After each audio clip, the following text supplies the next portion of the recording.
We have received a new complaint about dungeon procedure from a level 2 inmate, Dungeon Master. Another one? Alas, yes. All these complaints. It makes me sick, it really does.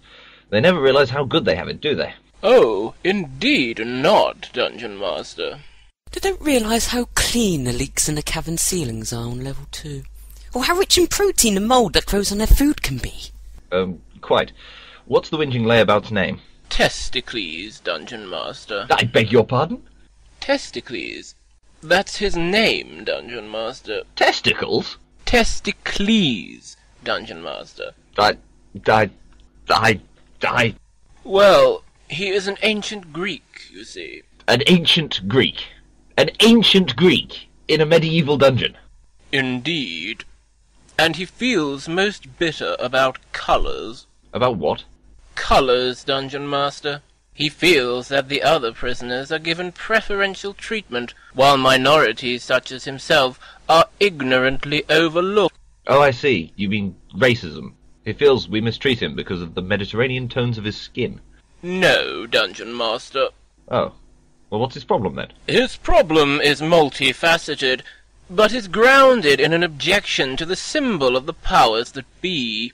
Ah, by which of course he means the blue eye, the legendary image that destroyed the evil green eye of Lord Gruy of Gach in the early years after the dungeon was liberated from the control of the forces of darkness. The symbol of hope and inspiration, a vision for which the good and honest folks of our fair sovereign nation look to tame the savage beast that burns within their heart. You mean prowls, don't you, Dungeon Master? What? Beasts are more likely to prowl than burn, I would have thought.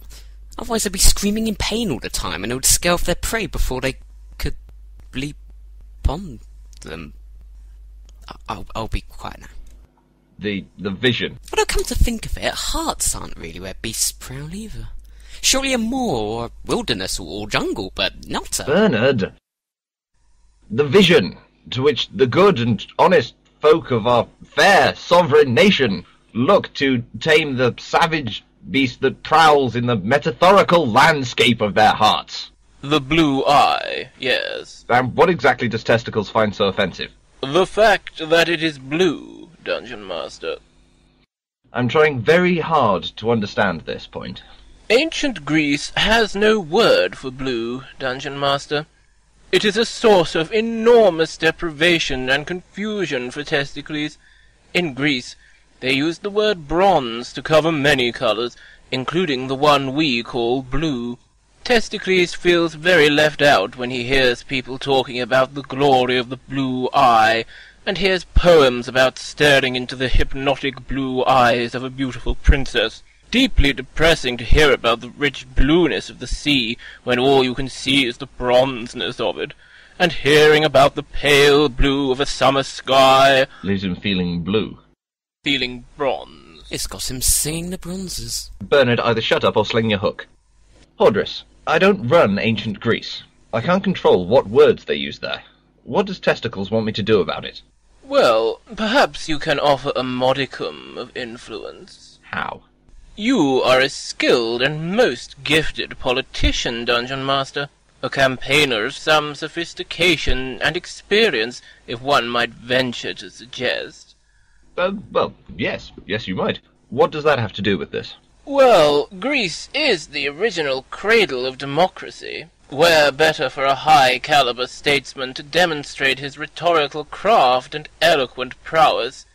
Surely you can lobby the government in Athens to include a word that would distinguish between bronze and blue. Lobby the government? Are you out of your mind? Athens is nearly 2,000 miles away. What do you expect me to do? Shout at them? Hardly, Dungeon Master. You should visit them. But the journey there and back would keep me away from the dungeon for over a year. Oh, alas, how true. But one has the fullest confidence that we shall find a way of adjusting to the unfortunate vacuum. That's very dedicated of you, Hordriss. An inevitable mark that many years of service have imprinted upon one, Dungeon Master. Oh, inevitable. If I may say so, Dungeon Master, I think Sir Hordriss is correct. Really, Bernard? Oh, absolutely. The publicity you could get would be profound. Just picture the scene. the great statesman, stood proud and resolute on the steps of the Acropolis, silhouetted against a sun-drenched skyline, addressing the toga-clad masses. Toga-clad? In the 13th century? Well, it sounds better than straw refuse and horse manure clad. But just picture it, Dungeon Master. Just picture it. Friends, I stand before you this day with a most proud sense of humility. I am not here for self-glorification nor self-enrichment. I have made this journey of many hundreds of miles to appeal to the good-hearted generosity of the noble Greek people.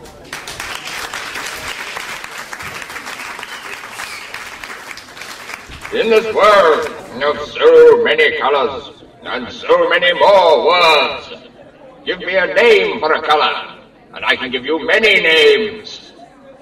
Think of green, a color with at least 4 names. It is lime, it is meadow, it is leaf, it is mold. Yellow, a color with at least 5 names. It is honey, it is amber, it is ochre, it is mustard, it is probably another name too. Red, a color with at least 6 names. It is scarlet, it is crimson, it is carmine, it is burgundy, it is heart, it is vermilion, it is Welsh dragon. But how can it be right that so many colors have so many names, and yet blue, poor, unregarded, neglected, deprived blue, has no name in your mighty country at all? That's right, not one name in your beloved language for blue. So many of your people fight on without the use of that treasured nomenclature. Why, I am personally aware of one of your countrymen. Testicles is his name. In just such a predicament, in so many circumstances, and in all weathers, he is taunted by the holes in his vocabulary. There he is, testicles, made to stick it out, when all he needs is but a single name to get his tongue around. I am here to beg you now, if you know a color that has a spare name. Oh, round objects. Who is round, and what does he object to? I mean balls. I believe we have already established, Dungeon Master, that his name is Testicles. No, I mean... never mind. So you think I should go to Greece, do you? It is not, for one, a humble functionary to make recommendations of so profound a nature to so towering and formidable a leader of men as your good self, Dungeon Master. And the recommendation that you are not offering has nothing to do with getting me away from the dungeon just in time when I'm supposed to do my 6-monthly audit of the castle's gardening outlays, would it? The very thought is unworthy of you, Dungeon Master. One is merely of the belief that the Dungeon Master should always put first his highest duty, which is to protect the best interests of his charges. Of course. And, changing the subject entirely, of course, it is jolly sunny in Greece at this time of year. Sunny? Oh, indeed, Dungeon Master. Lovely and bright. Rolling sandy beaches. Excellent seafood. Lobster. Lobster, you say, Bernard? How exquisite! One of your favourite foods, is it not, Dungeon Master? Yes, I've not had lobster for months. Yes, that had occurred to us. Just thought we'd mention it, out of idle curiosity. Anyway, leaving those frivolous details entirely behind us and returning to the subject at hand, do you think a trip to Greece would be in order? You know, Bernard, Hordy, I've been thinking about what you're saying, and I think you make a good case. Unanswerable, in fact. Language is the tool for relations between races. Thus it follows that fairness of language has an integral part to play in fairness between races. Therefore I would be shirking my solemn duty to justice and peace round the world. If I chose to decline this onerous and heavy burden of breathing new life into the Greek tongue. Wouldn't that be lungs rather than... Sorry. Yes, I've made up my mind. I'll be going to Greece, for the good of relations between the occupants of our dungeon and the good of relations between our great nations.